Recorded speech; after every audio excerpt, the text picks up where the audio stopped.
ya casi. ¿Ya estamos en Facebook? Perfecto. Muy bien. Muy buenas noches a todas las plataformas que nos están siguiendo la tercera, de hecho es la tercera, hoy es miércoles, la tercera noche de esta jornada, de esta semana de la astronomía. Les damos la bienvenida a quienes nos ven desde Facebook, a quienes nos están viendo desde Zoom y muy especialmente a quienes vinieron presencialmente a la Universidad Iberoamericana para tener esta conferencia tan emocionante, bueno, al menos para mí, porque el día de hoy tenemos un invitado muy especial. De hecho, tal vez lo recuerden de comerciales del cine de Mercado Libre.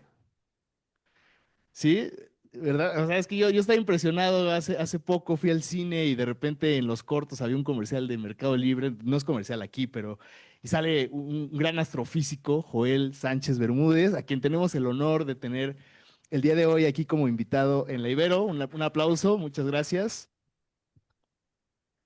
Y bueno, justo hoy la conferencia Clavius que ocurre todas las semanas, pues cae en el marco de esta Semana de la Astronomía. Entonces ya tuvimos un par de actividades presenciales. El día de ayer tuvimos observación astronómica que aunque parezca mentira, logramos observar a Saturno entre las nubes con una treintena de personas que se lanzaron al observatorio el día de ayer. El lunes tuvimos la masterclass de astrofotografía con Arturo Quintana, también varias personas, esa fue en línea, pero teníamos bastante aforo. Y bueno, el día de hoy continuamos con esta Semana de la Astronomía con la charla de el doctor Joel Sánchez Bermúdez, a quien les voy a presentar. Es experto en el uso de datos interferométricos infrarrojos para el estudio de la física estelar. El eje central de su investigación es el estudio de la formación y evolución estelar utilizando técnicas de alta resolución angular en el infrarrojo. Es doctor en física y ciencias espaciales por la Universidad de Granada. Obtuvo el premio a la mejor tesis doctoral en astronomía en el año 2015 por la Sociedad Española de Astronomía. Realizó una estancia postdoctoral en el Instituto Max Planck de Astronomía de Heidelberg a través de la Humboldt Fellowship, para posteriormente realizar un postdoc en el Observatorio Europeo Austral. En 2018 fue miembro del equipo científico liderado por el Premio Nobel de Física Reinhard Genzel, el cual confirmó la teoría de la relatividad en el movimiento de las estrellas más cercanas al agujero negro supermasivo en el centro de la Vía Láctea. Desde el año 2018, Joel es investigador del Instituto de Astronomía de la UNAM y actualmente es miembro del Sistema Nacional de Investigadores nivel 2. Joel, pues muchísimas gracias por estar aquí con nosotros. A pesar de que no estás en el cine, pues te damos la muy cordial bienvenida. Así que estoy y terminando, vengo para las preguntas, ¿sale? Muchas gracias. Bueno, voy a parar, creo que está más entretenido así. Bueno, muchas gracias a Gerardo por la invitación. Ya le había molestado a varios de los miembros del claustro de la Universidad Iberoamericana diciéndoles, oigan, invítenme a dar una conferencia, invítame a dar una conferencia y finalmente se me hizo esta vez. Entonces, Gerardo, pues muchas gracias por la invitación. Pues es un gusto para mí estar aquí, poderles platicar un poquito acerca de este trabajo que apenas publicamos hace, pues creo que un par de meses más o menos, y que trata justamente el estudio de una de las lunas de Júpiter que se llama Io. Em, Io, bueno, Io viene hay varias, digamos que como leyendas o orígenes del nombre Io, pero se remota básicamente a la antigua Grecia y la más aceptada es que era una sacerdotisa en Grecia que luego se enamora de Zeus y bueno, ahí pasan un montón de cosas. Pero Io también es una luna, una de las cuatro lunas que observó Galileo alrededor de Júpiter, las cuatro lunas principales.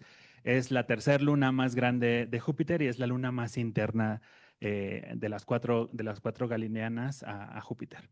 Y es un cuerpo muy interesante. Es, es un, es un, eh, es un objeto, bueno, un objeto del sistema solar que realmente vale muchísimo la pena estudiarlo con todos los elementos que tenemos a nuestra disposición o que hemos tenido a nuestra disposición, porque es realmente increíble todas las cosas que están ocurriendo en IO y es un poquito de lo que les voy a contar hoy. Ujú. Entonces, pues, déjenme ir pasando esta cosa. En, ay, no se ve ahí. A ver, como que se quedó trabado, porque acá sí se ve. No. Ujú. A ver, un pequeño problema técnico aquí. Sí, no sé por qué aquí como que se quedó trabado.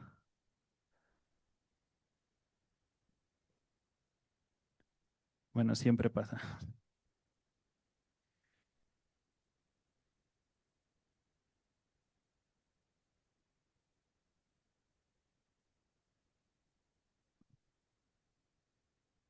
Es eso, sí.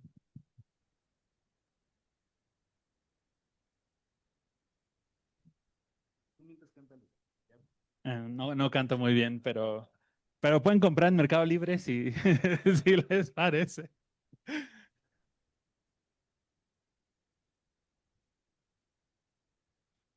¿Qué se ve en Zoom, perdonen? Una pantalla negra con 715. Como si para empezar un video. Sí, exacto.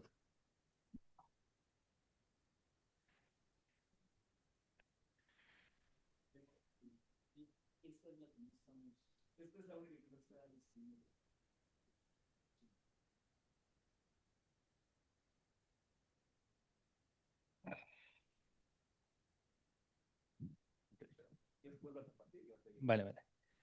Entonces me voy a regresar porque si no van a ver todas las diapositivas.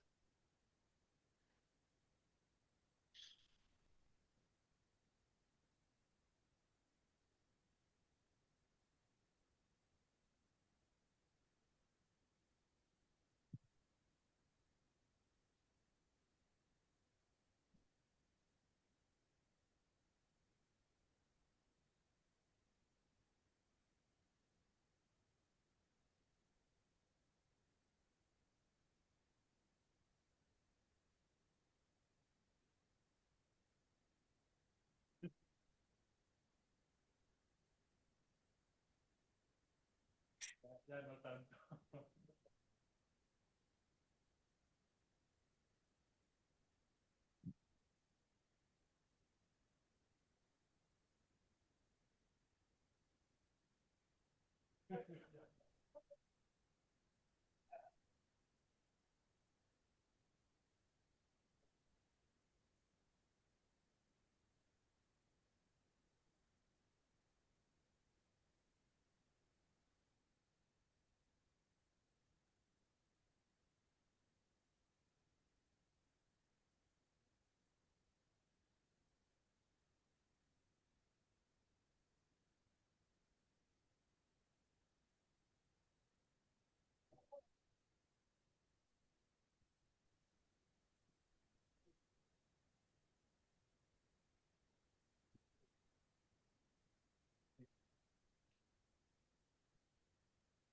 No es lo más grande. Ahorita van a ver por qué es importante. Porque yo, tiene que ver con todo lo que pasa en ella. Sea la más cercana y como alrededor.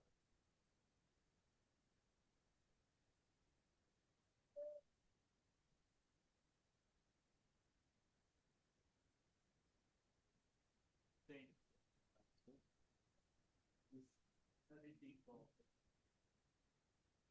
Sí, perdón, nada más a quienes nos están viendo por Zoom, denos unos minutitos porque tenemos un problema aquí con la transmisión de nuestra pantalla. Nosotros no vemos la presentación. Ustedes sí la ven, pero nosotros Sí, no vemos la presentación de Joel. Entonces estamos buscando al técnico, pero no se nos desesperen, por favor. Muchas gracias por su paciencia.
Buenas, buenas, ¿cómo vamos?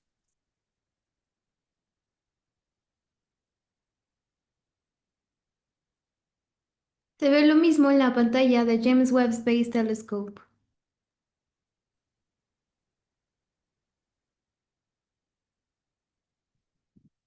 Ya se ve aquí, Gerardo.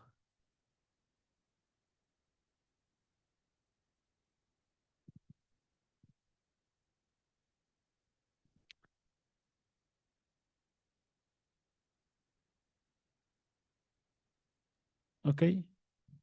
Em, bueno, aquí se ve la pantalla de Zoom, pero creo que no hay ningún problema, ¿no? Se ve bien. A ver si regreso. Ay, ya me, ya maté mi propia. Ahí está, ¿no? Ok, esa es la de la presentación, la introducción. Y ahí está, sí. Ok, ya se ve bien. Bueno, entonces, continúo, regreso.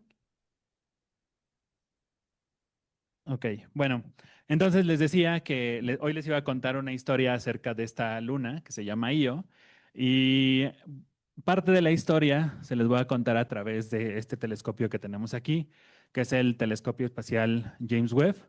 Es un telescopio que se lanzó la mañana de Navidad del 2021, ya tiene varios años operando, de hecho este es el quinto ciclo de propuestas para el James Webb. Los que somos astrónomos típicamente pedimos tiempo en los telescopios que existen para poder observar los diferentes objetos que queremos estudiar. Y justo en este octubre, hace apenas una semana, estábamos como locos mandando propuestas de observación para el ciclo 5 del James Webb, ¿no? Entonces, para empezar el quinto año de operaciones del James Webb, el James Webb es es una de las misiones más importantes que ha lanzado la NASA. Ustedes saben, el gran telescopio que redefinió muchas de las cosas que conocemos acerca del universo en los años 90 fue el telescopio espacial Hubble. El telescopio espacial Hubble es un telescopio mucho más chiquito que el Webb, ¿no? El Hubble tiene un espejo primario más o menos del orden de 2 metros por ahí, mientras que el Webb tiene un espejo primario que está compuesto de diferentes paneles que sintetizan un telescopio de 6.5 metros. Los astrónomos generalmente estamos preocupados por tener telescopios cada vez más grandes y esto es simplemente porque entre mayor sea el espejo primario del telescopio, podemos observar detalles mucho más finos de los objetos que nosotros estamos estudiando. Es decir, es como si hiciéramos un zoom mucho más grande al objeto y entonces podemos analizar con mayor detalle pues las características morfológicas de la galaxia o de la estrella que estamos observando, o podemos estudiar su química, ¿no? Los diferentes elementos que las componen, podemos medir su brillo, podemos nosotros le llamamos resolver, pero básicamente significa identificar dos o más objetos en el cielo, es decir, podemos ver si en lugar de que sea que el objeto que estamos observando es una sola estrella, pues es una estrella binaria, si a lo mejor hay un planeta orbitando alrededor de la estrella, etcétera. Y para eso, pues necesitamos telescopios cada vez más grandes y es por eso que cada tanto ustedes escuchan, pues ya se inauguró el nuevo telescopio que ahora va a medir no sé cuántos metros, ¿no? En el espacio, el telescopio óptico infrarrojo más grande que se ha lanzado hasta la fecha, pues es el telescopio espacial James Webb. Mientras que en tierra, y de hecho, mientras digo esto, les voy a ir pasando este video que a mí me gusta mucho. Es una animación de cómo fue el despegue del Webb. Entonces van a ir viendo ahí las diferentes etapas. Em, el, el, Les decía, desde la Tierra, los telescopios más grandes que actualmente se utilizan, los ópticos infrarrojos más grandes, tienen espejos primarios entre 8 y 10 metros más o menos. Algunos ejemplos son los telescopios Keck, que están en Hawái, los telescopios VLT, que son los Very Large Telescopes, que se encuentran en Chile, en el desierto de Atacama. Está el Gran Telescopio de Canarias, que es un telescopio también compuesto de diferentes paneles que está en las Islas Canarias, en España, que tiene un espejo sintetizado del orden de 10 metros de diámetro, ¿no? Sin embargo, pues obviamente construir telescopios tan grandes en el espacio no es tan sencillo, ¿no? Actualmente en tierra se construye la generación de los 30 metros, es decir, los siguientes grandes telescopios ópticos infrarrojos tendrán un espejo principal de más de 30 metros de diámetro. El que está a punto de terminarse en 2028, apenas en 3 años, es el ELT, el Extremely Large Telescope, que también es del Observatorio Europeo Austral y estará, bueno, ya está la mitad de él en la cima de un cerro que se llama Armazones, igual en el norte de Chile. En el espacio no es tan fácil lanzar cosas tan grandes, ¿no? Además es muy riesgoso, solo hay una oportunidad. Si el cohete del Webb hubiera explotado, pues ahí se acabó la misión. 10,000 millones de dólares tirados a la basura, porque eso fue lo que costó esta misión. Y es mucho más complicado. Ahora, hay ventajas de observar desde el espacio. La ventaja principal es que en el espacio no existe atmósfera. Y aunque la atmósfera es muy buena para los seres humanos porque nos mantiene vivos y nos protege de la radiación y demás, realmente a los astrónomos nos complica la vida de manera extraordinaria porque la atmósfera es un medio turbulento. Entonces, cuando la luz de las estrellas o de las galaxias o las nebulosas pasa a través de la atmósfera, pues realmente se deforma y entonces nosotros no podemos observar con la mejor nitidez posible, incluso si tenemos un telescopio extremadamente grande. De hecho, a partir de los 2 metros, si nosotros observamos a través de la atmósfera sin ningún sistema de corrección, no nos serviría de nada tener un telescopio de 30, 40, 50 o 100 metros, porque básicamente se emborronaría todo. Eso no ocurre en el espacio. Entonces, aunque los telescopios espaciales son más pequeños y no tienen tanto poder de resolución como los telescopios terrestres, pues realmente tienen mucha mayor sensitividad, es decir, son más sensibles, hay más rango dinámico, podemos observar detalles más débiles de lo que podemos observar desde Tierra. Y esa es la gran ventaja de observar desde el espacio. Por eso es que el Hubble y el Webb pueden observar galaxias que están a 13,000 millones de años luz de distancia o 12,800 millones de años luz de distancia, y eso desde Tierra es mucho más complicado. ¿Ok? Bueno, ustedes vieron ahí la secuencia de lanzamiento del Webb. El Webb venía así como pegadito, después se tuvo que abrir hasta llegar a este punto en el cual está orbitando, ¿no? Va siguiendo a la Tierra en este punto en órbita, que está más o menos a 1.5 millones de kilómetros de distancia de la Tierra. Si vieron la referencia, el Webb es más o menos del tamaño de una cancha de tenis, ¿no? Entonces no es tan chiquito a pesar de todo. Y tiene 4 instrumentos a bordo. Van 4 cámaras que cada una realiza diferentes pueden realizar diferentes tipos de observaciones en el telescopio, ¿no? Si el telescopio, el espejo primario sirve como captador de luz, pero luego esa luz se tiene que redirigir o se puede redirigir a uno de estos 4 instrumentos a la vez. Entonces, cada uno de ellos opera pues en diferentes longitudes de onda, diferentes rangos. Algunos realizan, ya se regresó. Algunos realizan espectroscopía, otros imagen directa, etcétera. Uno de esos instrumentos es este que tenemos aquí, que se llama NIRIS. NIRIS es el acrónimo de una cámara infrarroja que opera a longitudes de onda de las micras, de unas cuantas micras, entre 3.8 micras y 4.8 micras. Ahora regresamos un poco a lo que es una longitud de onda y por qué esto es importante y demás, pero solo quería que vieran la foto del instrumento. Este instrumento fue construido en parte por la NASA, es decir, los que crearon el Webb, parte por el Space Telescope Science Institute, que es un instituto de investigación que opera dentro de NASA. De hecho, está en Baltimore, también opera como parte de la Universidad Johns Hopkins. Y este instituto puso varios modos de operación de este instrumento y el resto lo construyó la Agencia Espacial Canadiense. Entonces, realmente, pues esta máquina es un logro de la colaboración internacional entre diferentes países que lo hicieron posible. En la imagen ustedes van a ver en el lado izquierdo la imagen como general del instrumento y del lado derecho tienen 2 fotografías. En la parte de abajo tienen lo que nosotros llamamos una rueda de filtros, es decir, cada uno de esos circulitos de colores que se ven ahí es un filtro que nos permite ver un color de luz diferente. En este caso es luz infrarroja que no capta nuestros ojos directamente, pero lo que la cámara, como el CCD de sus celulares, sí lo puede captar, ¿de acuerdo? Y una de las cosas que se puede colocar entre digamos que toda la suite de filtros que se pueden poner ahí es justamente una máscara como la que tiene en la parte superior.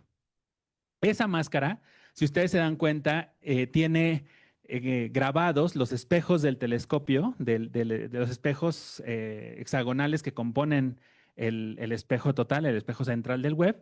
Y si se dan cuenta, 7 de ellos tienen como unos agujeritos, ¿no?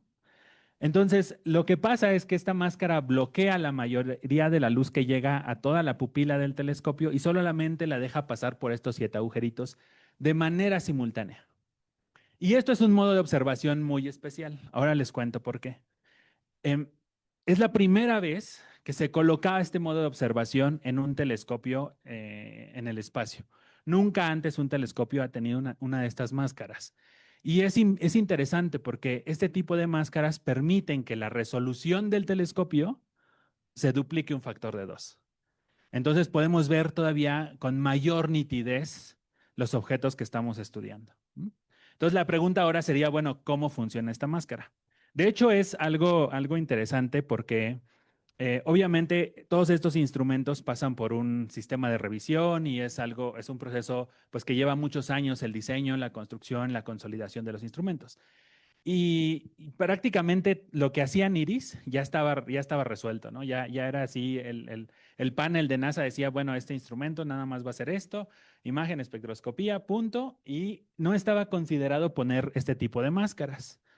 Y un colaborador de Space Telescope Science Institute dijo, es que es muy sencillo lo que vamos a hacer. Los cambios al diseño son muy simples, es simplemente poner esta mascarita en uno de esos filtros y con eso tenemos un modo totalmente nuevo, novedoso, que nos va a permitir hacer cosas únicas con el telescopio espacial que de otra manera no tendríamos. Y es una anécdota muy interesante. Hay un libro que se llama Marketing for Scientists, porque los científicos también tenemos que vender nuestras ideas. Y una de las anécdotas que se cuenta en ese libro es justamente cómo se convenció a la junta directiva del James Webb de poder poner esta máscara en el instrumento NIRIS, ¿no? Y fue básicamente esa sorpresa, ¿no? De decir, es tan simple como este pequeño pedazo de aluminio que vamos a colocar en uno de los agujeritos de la rueda de filtros que ya tenemos. Entonces, la historia es bastante novedosa también. Bueno, entonces regresamos un poquito a lo que les contaba de las longitudes de onda. La luz, una de las características de la luz es que se comporta como una onda, ¿no? Y obviamente cada color de la luz corresponde a una onda diferente. Si es una onda, podemos medir el tamaño de esas ondas, ¿no? Podemos decir, bueno, esta onda mide 1 metro, 50 centímetros, 10 centímetros o 10 milímetros, etcétera, ¿no? Nuestro ojo solamente capta una pequeñísima fracción de todos los colores que existen de la luz, de todo el espectro electromagnético. Esas son las palabras que utilizamos para describir lo que es la luz, el fenómeno de la luz. Nuestros ojos ven entre más o menos los 400 y los 700 nanómetros y los colores que alcanzamos a distinguir se distribuyen en este rango, ¿de acuerdo? Sin embargo, hay otros colores que no alcanzamos a ver.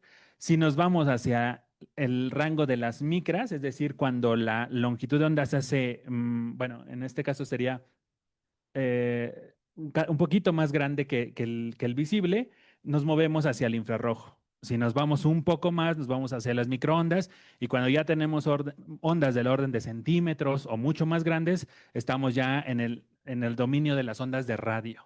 ¿Okay? Pero sigue siendo luz al final de cuentas. Solamente que no la vemos con nuestros ojos, ¿no? Pero es el mismo fenómeno. Y del otro lado es más o menos lo mismo. Para longitudes de onda más chiquitas, pues nos movemos hacia los colores más azules y violetas, entonces vamos hacia el ultravioleta, rayos X, rayos gamma, ¿no? Así. Ok, entonces les decía, el Webb capta justamente colores en el infrarrojo. Entre estos colores que tienen longitudes de onda entre 3.8, 4.3 y 4.8 micras, ¿no? Ese es el tamaño de la longitud de onda. Y ahora, ¿por qué es interesante esto que dice aquí principio de interferencia?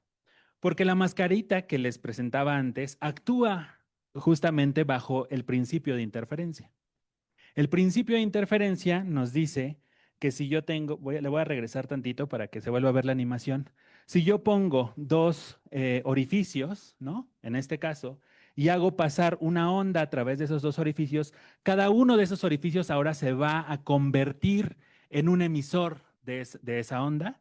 Y si yo pongo una pantalla o un detector después, si las ondas pasan simultáneamente por estos orificios o estos agujeritos y las puedo medir, pues veo un patrón de franjas, ¿no?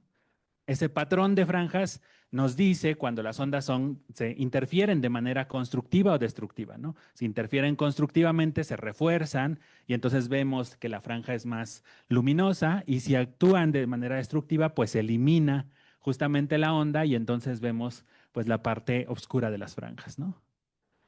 Es lo mismo que hace la máscara. La máscara deja pasar la luz no por 2 agujeritos como en este caso, sino por 7 agujeritos al mismo tiempo, y forma un patrón de interferencia, el cual nosotros podemos utilizar para caracterizar justamente después el brillo del objeto que estamos observando, ¿no? Y la estructura del objeto que nosotros estamos observando. Bueno, entonces, para la gente que está en Zoom, les dejaré el experimento para que lo realicen un poquito después. Para la gente que está aquí en el auditorio, ya les hemos pasado un pedacito de aluminio y un pequeño alfiler. Entonces, así como dice en esta diapositiva, vamos a crear un interferómetro para el ojo humano para ver si se ven realmente estas franjas y si podemos detectar estas franjas. Técnicamente, nuestro ojo es como una cámara, ¿no? Entonces, si nosotros tenemos enfrente de nuestra cámara una máscara de 2 agujeritos, ¿no? Podríamos ver el patrón de interferencia de un objeto luminoso, que en este caso va a ser la luz de mi celular. Entonces, el experimento es que al papel aluminio, con el alfiler, le hagan 2 pequeños agujeritos, pero tienen que estar separados por apenas 1 milímetro. Es decir, tengan en cuenta que la separación entre los agujeritos del interferómetro que hagan tiene que ser menor que el tamaño de la pupila de sus ojos, porque pues si no, no lo van a lograr captar. Entonces, si su pupila mide 4 o 5 milímetros, pues tiene que ser más chiquito que eso. Entonces, apenas hagan un mini agujerito, un par de mini agujeritos, y ya podemos probarlo, ¿no? Lo más chiquita posible, sí, sí. Y que apenas sean lo más chiquito posible para ver si alcanzamos a ver las franjas desde mi celular.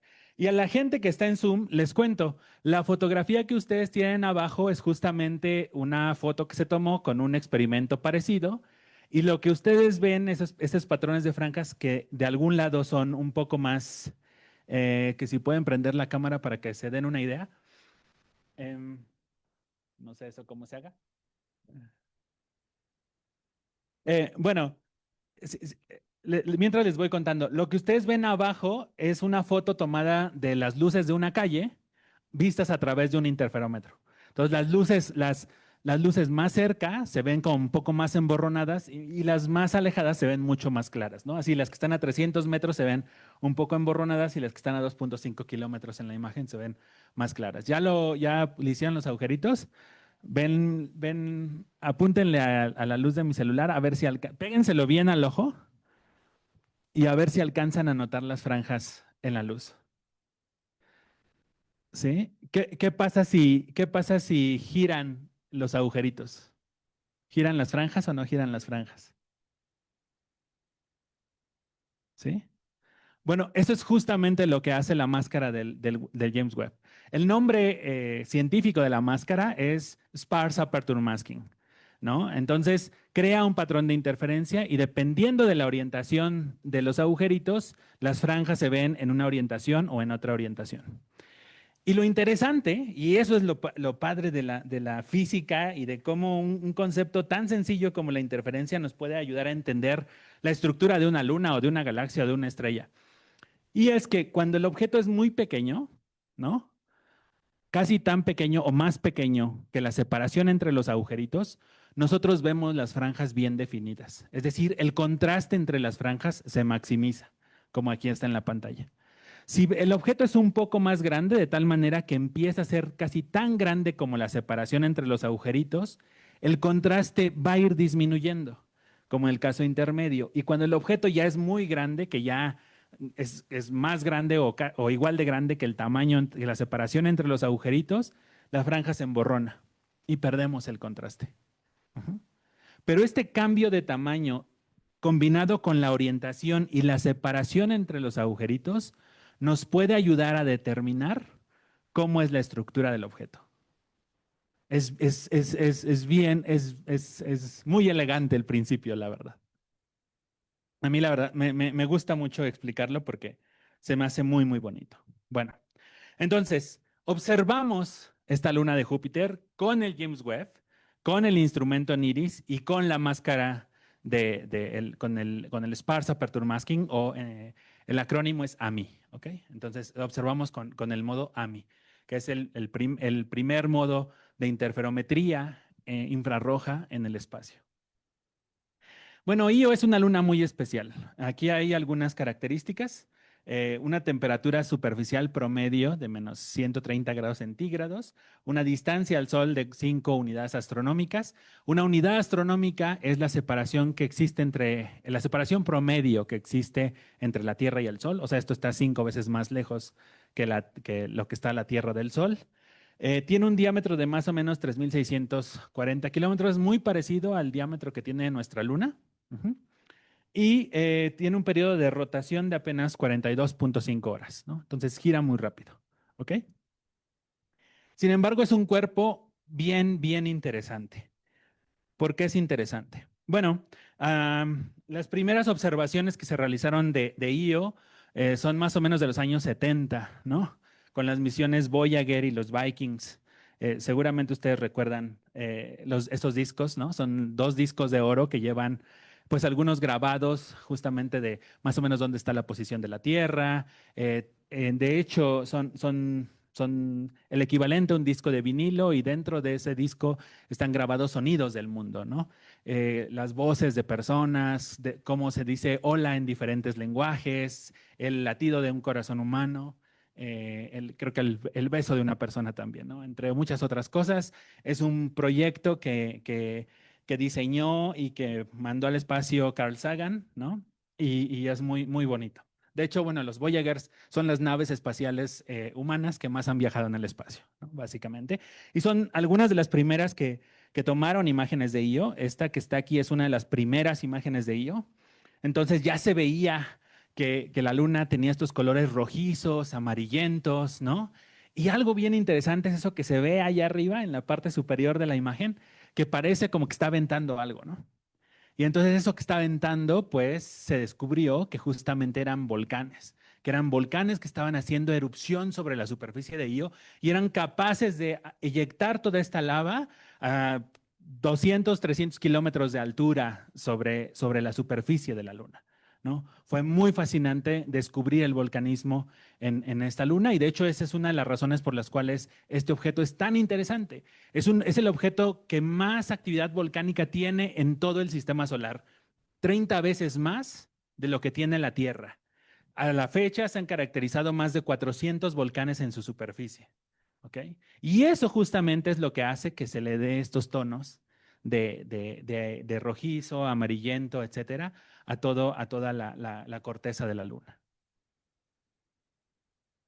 Bueno, esto ya es más moderno. Este es un pequeño video tomado por la sonda New Horizons de la NASA en 2007. Y si ustedes ven ahí arriba, pues se ve la eyección de material, así muy, muy impresionante, ¿no? O sea, extremadamente grande, ¿de acuerdo? Ese es uno de los volcanes haciendo erupción sobre la superficie de la Luna. Bueno, la gran pregunta aquí es entonces, ¿por qué pasa esto? ¿No? ¿Por qué Io es tan activa y tan volcánica? ¿Ok? Y la respuesta está en justamente cómo orbita Io alrededor de Júpiter. Io orbita alrededor de Júpiter en una cosa que se llama resonancia, ¿ok? Es decir, Io es la luna galileana más interna a Júpiter, la más cercana. Sin embargo, a diferencia de nuestra luna, Io no orbita a la misma velocidad a la que va rotando sobre sí mismo, ¿no? Nuestra luna, ustedes saben, pues tarda más o menos 28 días en darle una vuelta a la Tierra, pero también gira sobre su propio eje en un periodo de más o menos 28 días, y por eso es que siempre vemos la misma cara de la luna, o bueno, más o menos la misma cara de la luna siempre, ¿ok? En Io no pasa eso, ¿ok? Además, por cada 4 vueltas que da Io alrededor de Júpiter, otra luna llamada Europa da 2 y Ganímedes da 1, ¿ok? Entonces siempre se encuentran en un punto de la órbita. ¿Y eso qué pasa? Que se generan una especie de tirones gravitacionales tanto por Júpiter como por las otras lunas, de tal manera que se crea un efecto de marea gravitacional. Y esa marea gravitacional hace lo que yo estoy haciendo con el osito que traigo en la mano, que es estirarlo y apachurrarlo, estirarlo y apachurrarlo, así sucesivamente. Y eso lo que causa es una enorme fricción en el centro de la Luna, de tal manera que la roca se empieza a fundir. Y esa roca que se funde en el interior de la Luna por este efecto de marea gravitacional es lo que genera la actividad volcánica que observamos en el planeta. La superficie de Io no tiene prácticamente cráteres como nuestra Luna. ¿Por qué no tiene cráteres? A pesar de que no tiene una atmósfera. No tiene cráteres porque la superficie se encuentra en constante cambio. Todo el tiempo está cambiando. En un día, en tan solo un día, el nivel de la superficie puede variar del orden de 200 metros. Entonces, imagínense cómo está cambiando. O sea, eso es solamente por este efecto de estira y afloja del que les hablo, generado por la marea, por el efecto de marea gravitacional de la manera en la que orbita la Luna. Entonces, es un mundo muy dinámico y obviamente es un mundo muy especial por todas estas características y por el volcanismo que tiene. Esta es una imagen muy bonita, es una imagen relativamente nueva, es una imagen de Io en un eclipse. Ajá. Entonces aquí se ve claramente todos los puntos brillantes que se alcanzan a observar, pues básicamente son los volcanes activos que hay en ese momento en la superficie de la Luna.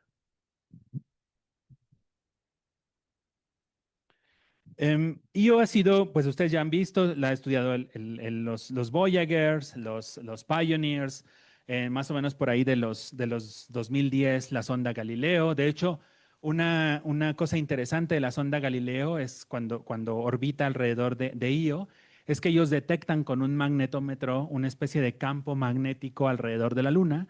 Y una de las grandes preguntas era, ¿qué originaba este campo magnético? ¿No? Y ese campo magnético se pensaba que estaba siendo originado por una especie de mar de magma o mar de lava relativamente o más o menos superficial, pero debajo de la corteza que nosotros observamos. Se pensaba, hasta hace poquito, que Io tenía este mar de magma con un espesor de más o menos unos 50 kilómetros, ¿no? Solo para hacer una referencia, la fosa de las Marianas, que es el punto más interno de la corteza de la Tierra, tiene una distancia al nivel del mar de más o menos 10 kilómetros. Entonces, este era un mar de magma 5 veces mayor, ¿no?, que el punto naturalmente más interno de la corteza de la Tierra que conocemos. Bueno, eso lo detectó Galileo más o menos por los 2010 y más recientemente esta sonda espacial Juno sobrevoló Io y encontró cosas muy interesantes. Juno, hace apenas un par de años, detectó, esta también estaba equipada con un magnetómetro y se pensaba que pues ya íbamos a detectar claramente esta hipótesis del mar de magmas bajo la superficie de Io, etcétera, pero, oh sorpresa, no lo detectó, ¿no? O sea, no encontró, lo que hacía esta sonda era básicamente pesar a la distancia la Luna, ¿no? Medía un poco el retraso de una onda que enviaba y regresaba, y de esa manera podía ver más o menos cuál era el tamaño de la estructura debajo de la superficie de la Luna. Sin embargo, no encontró este mar de magma así que se pensaba estaba debajo de toda la corteza de la Luna. En cambio, lo que ahora se piensa, antes de ir a eso, esta es otra imagen. Ahí es, eso de ahí es un cráter que se conoce como Pelé, es uno de los más grandes. Tiene un diámetro de más o menos 200 kilómetros, solo para darles una referencia. Y en la parte de abajo tienen una simulación de cómo son más o menos estos volcanes de los que les hablo, ¿no? A diferencia de los volcanes de la Tierra, que son pues montañas cónicas y tienen el cráter adentro, como por ejemplo el Popo, ¿no? En Io no tenemos estas estructuras así cónicas como los volcanes de la Tierra, sino que son más bien como una especie de pozos o piletas o bordos, ¿no? Entonces tenemos como un laguito de magma y después tenemos una barrera o una barrera que los va rodeando, ¿no? Entonces son como esta especie de pocillos, bueno, no pocillos, porque son pozotes de cientos de kilómetros. Y además, no siempre toda la parte del cráter de estas pateras, se llaman, está realmente activa, sino que hay veces que está una parte más como congelada sobre su superficie. Ahorita les digo qué es lo que se congela. Y solamente vemos una parte de manera activa. A veces se rompe toda la superficie y entonces vemos una eyección de material inmensa y cosas así, ¿no? Entonces es muy, muy dinámico. No siempre es el mismo lugar el que emite la emisión que nosotros vemos, ¿ok? Bueno, entonces regresando un poco a lo de Juno, pues ahora el paradigma cambió y no parece que haya esta reserva gigante distribuida de manera homogénea debajo de la corteza de Io, sino que más bien es como un sistema de tuberías muy intrincado, ¿no? Que están conectando diferentes volcanes y que de esta manera es la forma por la cual el magma llega hasta la superficie y es lo que nosotros podemos observar, ¿no? Es un cambio de paradigma muy importante porque los últimos 15 años se hablaba del mar de lava debajo de la superficie de Io y no fue lo que se encontró, ¿no? Entonces eso también nos habla un poco de que la ciencia siempre se está renovando y que una teoría que parece muy asentada de repente se puede quebrar simplemente porque las observaciones nos dicen algo completamente diferente, ¿no? Y como buenos científicos, pues si la evidencia me está diciendo que eso no es lo correcto, pues no es lo correcto. ¿Okay? Bueno, entonces vamos a regresar ahora un poco a las imágenes de James Webb, que fue este trabajo que nosotros estamos realizando desde el Instituto de Astronomía en colaboración con algunos de nuestros amigos, tanto en Berkeley como en el Space Telescope en Estados Unidos. Y esto que ustedes tienen aquí, les presento la famosísima, flamante, brillante imagen de Io vista con el James Webb. Se ve horrible, ¿no? No me mientan, se ve horrible. Yo sé que se ve horrible.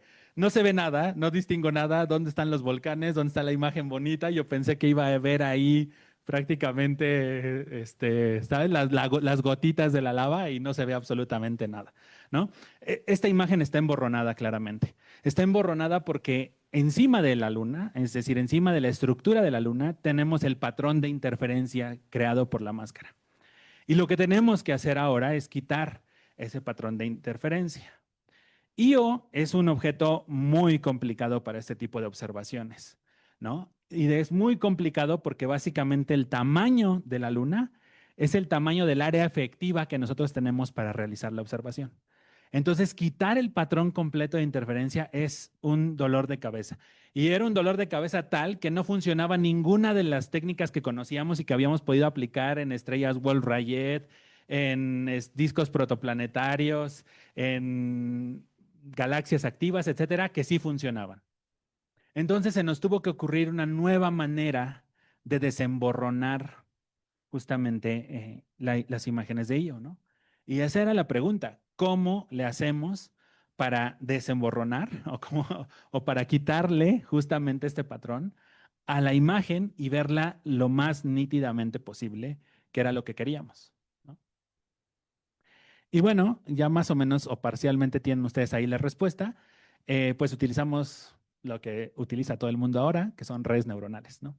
Las redes neuronales, pues son estos algoritmos que tratan de simular las conexiones que tienen nuestras neuronas en el cerebro y que básicamente podemos entrenar para realizar algunas acciones o muchas acciones ahora. Y esto es lo que utilizamos para ver si podíamos desemborronar la imagen de Io que obtuvimos con el web. Ahora, ¿qué es una red neuronal? Les voy a dar 3 características así básicas y con eso ya van a ser expertos en qué es una red neuronal artificial, se los prometo. Si ustedes se llevan estas 3 y se las conocen, ya nadie les va a poder contar nada sobre inteligencia artificial. Entonces, la primera es que una red neuronal artificial es un sistema distribuido de manera paralela en pequeñas unidades de procesamiento. Las unidades de procesamiento son las neuronas, ¿no? Entonces tenemos muchísimas neuronas que están trabajando al mismo tiempo, ¿no? Por eso es que es distribuido y paralelo. Y nosotros vamos a distribuir la carga de trabajo o vamos a distribuir, en este caso, la tarea de desemborronar la imagen entre todas estas neuronas. El conocimiento que adquiere mi red neuronal lo toma a través del ambiente en un proceso de entrenamiento. Eso es como nosotros los seres humanos. Si queremos aprender a andar en bicicleta, pues vamos, probamos cómo se anda en bicicleta, corregimos, volvemos a intentarlo y así sucesivamente, ¿no? Entonces, las redes neuronales artificiales también adquieren el conocimiento a través de un entrenamiento. Y la tercera es que las conexiones entre las neuronas, conocidas como pesos sinápticos, es justamente donde se guarda el conocimiento adquirido. Es decir, en qué tan fuerte está el enlace entre las diferentes neuronas es donde yo voy a guardar ese conocimiento.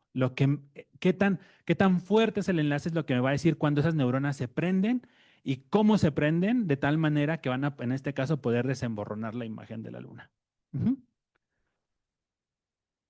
Entonces, esas son las 3 características básicas. Nosotros utilizamos una arquitectura de redes neuronales muy interesante que se llaman redes neuronales convolucionales. ¿Qué hacen estas cosas? Básicamente nosotros tenemos un objeto, en este caso en la pantalla están viendo una letra A, la imagen de una letra A, y después vamos barriendo esa imagen, todos los píxeles de esa imagen, con un filtro, que son los 9 píxeles pequeñitos que la van barriendo, ¿no? Y dependiendo de los valores que tiene este filtro, nosotros podemos ir extrayendo ciertas propiedades de la imagen. Entonces, por ejemplo, en este caso, si se dan cuenta, veíamos como las cosas que estaban inclinadas en la letra, ¿no? Y si cambiamos los valores de ese filtro, entonces ahora voy a ver los contornos de la letra. Y así sucesivamente. La red neuronal va aprendiendo cómo ir mapeando estos filtros, ¿de acuerdo? Y entonces lo que va a hacer es que va a ir extrayendo las características principales del objeto en cuestión que yo estoy observando. En nuestro caso, pues nos interesaba la estructura de IO, ¿no? Entonces, así lo va haciendo. Si se dan cuenta, diferentes filtros, pues ahí se ve, ¿no? Que va trazando diferentes estructuras hasta que finalmente traza como las estructuras más fundamentales que componen al objeto. Y después, si yo conozco las estructuras fundamentales que componen al objeto, lo puedo reensamblar todo y obtener la imagen de convuelta. Eso es lo que utilizamos. Es la tecnología detrás del procesamiento de las imágenes de IO. Y bueno, utilizando esto, finalmente, eso que ustedes ven ahí es la arquitectura que usamos. No se preocupen, se ve muy compleja, pero lo que ustedes quiero que se lleven a casa es que básicamente funciona igual que como se generan las imágenes de gatitos que ven en TikTok. Partimos de ruido, entrenamos una red y al final me devuelve una imagen. En este caso, la imagen real de la luna. Esto obviamente lo tengo que hacer pues entrenándola. Entonces, las primeras 10,000 iteraciones, es decir, las primeras 10,000 veces que la red trata de sacar una imagen, pues saca una porquería como esto que están aquí, que ven aquí, ¿no? No se ve nada que parezca una luna, ¿no? Después, 20,000 veces, pues ya mejora un poquito, al menos ya se ve una cosa brillante por ahí, ¿no?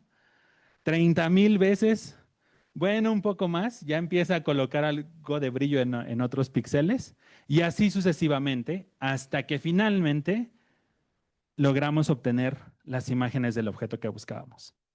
Y esta imagen que tienen aquí es finalmente la luna, o sea, la imagen de IO vista con el James Webb que nosotros obtuvimos. Ustedes ven 5 imágenes diferentes en la pantalla porque cada una de estas corresponde a un momento diferente en el tiempo. IO se observó durante 30 minutos con el Webb y cada uno de los bloques, tuvimos 5 bloques durante esos 30 minutos, entonces pudimos sintetizar 5 imágenes diferentes. En la primera imagen, la que está en la parte superior izquierda de la pantalla, ustedes ven 7 crucecitas con 7 números, o bueno, 7 nombres que van desde B1 hasta B7, que indican la posición de 7 puntos brillantes que nosotros identificamos como volcanes sobre la superficie de IO. ¿De acuerdo? De hecho, si son un poquito más analíticos, verán que el fondo de la luna no es homogéneo, ¿no? No es así como parejito, sino que hay cambios de color. Ahorita les explico un poco más acerca de los cambios de color. Yo sé que no se ve tan fascinante como las imágenes de Galileo, ni las de el Voyager, ni tal, pero estamos a 4 unidades astronómicas de distancia del objeto, ¿no? O sea, es realmente mucho más lejos de lo que pasaron o de lo que pueden sobrevolar estas ondas, ¿de acuerdo?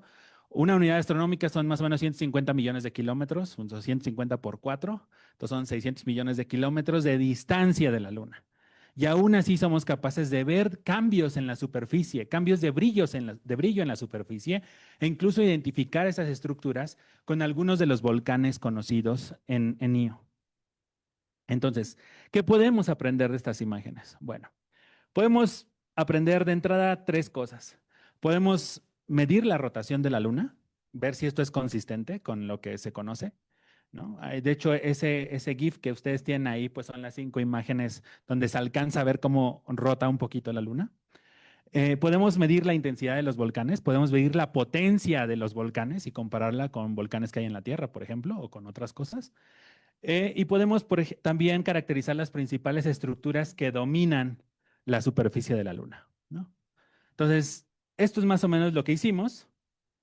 En el primer caso, pues logramos medir que efectivamente lo que veíamos en las imágenes correspondía a más o menos 90 metros por segundo, que esa es la velocidad de rotación de la Luna, ¿no? de Io.